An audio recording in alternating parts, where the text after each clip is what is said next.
Day 4. Bandymas nuvažiuoti į Splito senamiestį. Ką tu gali pasakyti apie šitą bandymą? Jau galo plyšta. Bet taip. Gal važinėjom jau 15-20 minučių aplinkui, nes niekaip nėra kur pastatyti mašinos, o parkingai, kurie yra mieste, yra 0 vietų. Tai sakė Serioža, kad aš jį sunervinau. Kažko biški.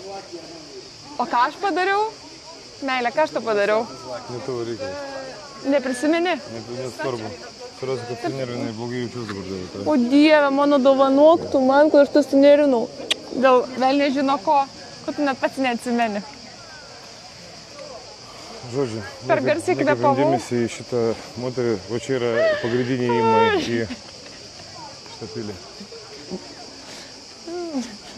Į pilį, o į žmogaus vasarnamį, kuris pasistatė su pensijai. Ne vasarnamį, o pensijoną, kaip kad senatvę praleisti, kaip pensionatą.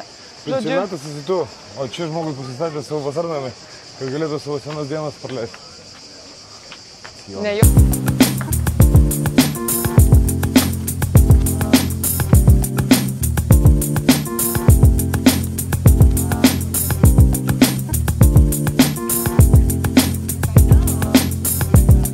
Taigi atvykome į Splito senamiestį. Labai gražus miestelis ir labai turtingas istorija savo. Tiesą pasakius, turbūt yra netgi reitinguojamas kaip gražiausių miestelių Kroatijoje. Jis yra šalia Adrijos jūros, mes kaip tik stovime čia prie promenados. Iš esmės visa pakrantė yra nusieta kavinėmis, restoranais, bareliais. Tikrai galite čia labai fainiai praleisti dieną ir taip pat aplankyti netoliese esantį senamiestį, kuris iš tikrųjų pasižymi savo išskirtinę architektūrą, nes buvo statytas, jeigu aš neklystu, romėnų, teisingai? Taip. Vieno iš romėnų imperatoriaus. Jisai pasistatė šitą... Vasarnamį.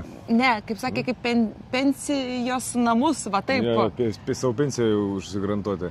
Nes vaizdas čia yra, neišpasakotas, gražus, tikrai toks, wow. Ir atrodo ir modernas susimaišo su tokiu istoriniu... Ypač, kai dar matai aplinkui... Architektūros kūrinių. Tas naujas jachtas, tai visiškai kita emocija tokia, tikrai, kaip Serioža minėjo, modernas kartu su sena architektūra, labai gražu. Bet turėkite omenyje, kad yra tikrai labai šilta, turėkit su savim vandens ir kepurę, ko aš nepadariau ir jaučiu, kaip man svyla galva. Dabar yra 1 valanda dienos, rugpjūčio 7 diena. Labai šilta. Aš manau, kad... Virš 30 kokių? Virš 33 net bus, apie 34-35 karščio. Pasirūpėkit savimi, gerai? Tai va čia yra ta vieta, kur dažnai susirinka, bent jau ne pirmą kartą mes čia esam. Kaip matom, daug tokių senyvų amžių žmonės ant suoliukų aptarinėja reikalus. Ir čia visą laiką galima pasipilti vandenuko. Galima čia su žmogum pasisveikinti, ar viskas gerai.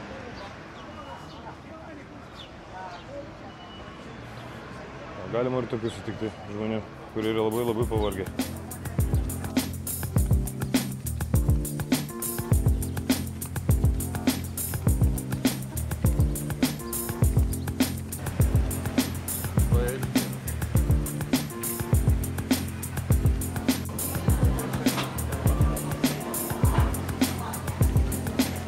Tai mes dabar einam link Public Square katedros. Barco of Bosnia. In 1860, it came into the hands of Benedicti family. Šiam centu turi?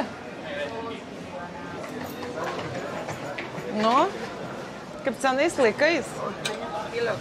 Yeah, kilograms. 90?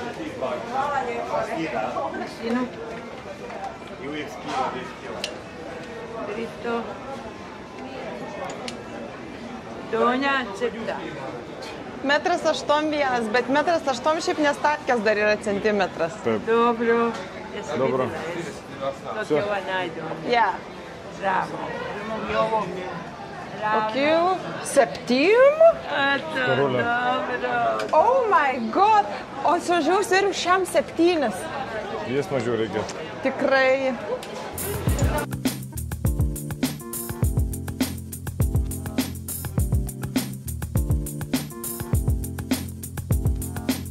Guminukų visokių kiek skirtingų, pažiūrėk, kiek daug.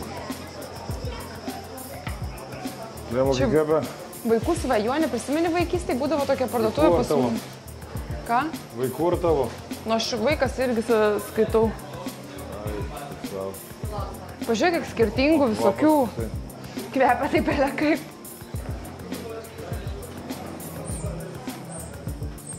Kiek dantis skanus būdavo. Kiek daug. Dar vienas pavyzdys, kai jau moterim negali pasilikėti, tik sako, žinom, pažiūrėti. Ką tik prisisvėriau, ne, ir dabar einu saldainius įdėsiu. Smagu. Kokius tu nori, Serioža? Pradeda iš depresijos užvalgyti savo skausmą. Baigi. Kokius nori? Aš savo atsidėjau. Aš nieko nenoriu. Nemeluok, tu dar dėsi, va šitos dėsi tikrai. Ne, nedėsiu tokio.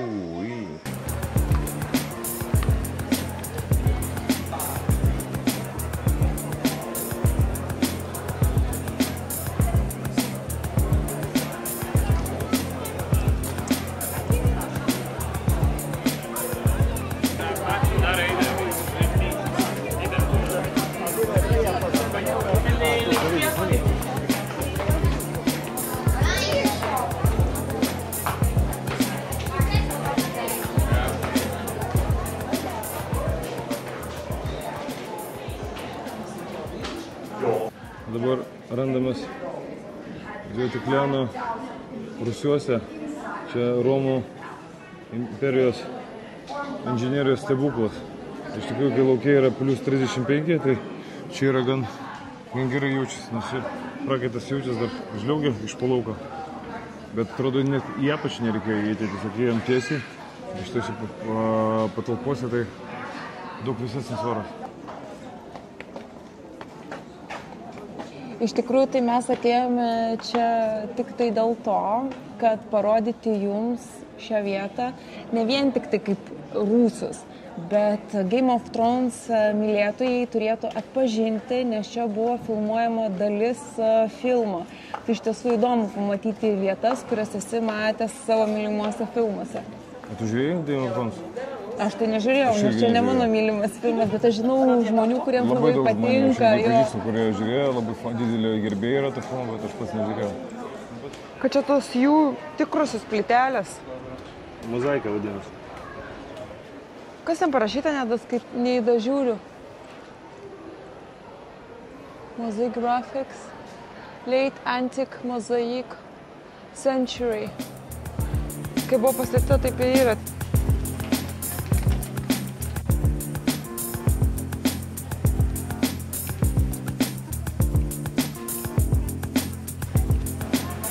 Čia visur senamiesty, kaip matot, ant durų yra prikabintos žvaigždutės su apartmentais. Tai praktiškai viešbučių pačiame centre nelabai yra, bet galima išsinuomoti tokius kaip apartamentus, Airbnb. Tikrai labai daug.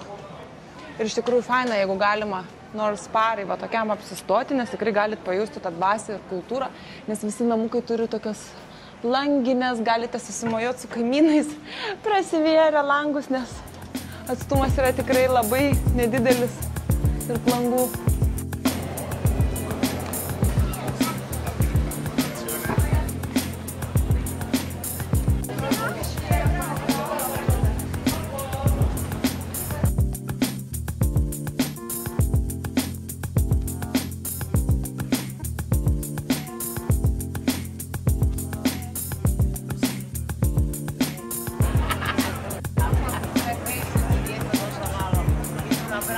Dar viena lankytina vieta yra Grigoro Minskovo statula, kurio patrynus pirštuką įsipildo norai. O santakiai mėgėja tikėti tokiam nesąmonėm, tai eisim trinti pirštus.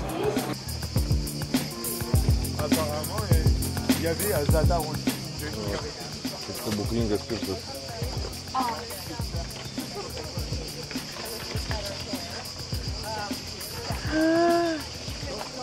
Žiūrėk, kalgas žmogus. Vis dar trini. Ne tą trini. Visus patrinsiu.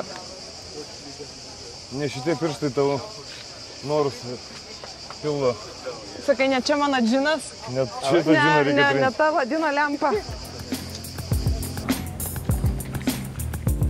Tai aplankėm šiandien Splitą, pasivaikščiom, mini turą pasidarėm, neaplankėm Garsiojo kalno, iš kurio atsiveria labai graži panorama ant viso miesto. Labai karšta diena, mes esame jau ten buvę, gražu, tikrai. Galėsim nuotrauką įdėti. Verta nueiti, bet mus labai spaudžia laikas, nes mes dar turim kelias vietas aplankyti. Gavau nuorodą, kur nuvažiuoti, pavalgyti vietinio maisto, tradicinio maisto, vieną iš tokių įdomesnių virtuvių. Po ko dar turime aplankyti tokį vieną giliausių turbūt ežerų, o vėliau mūsų laukia dar vienas siurpriziukas. Laukiam vis dar bilietų. Siurpriziuką?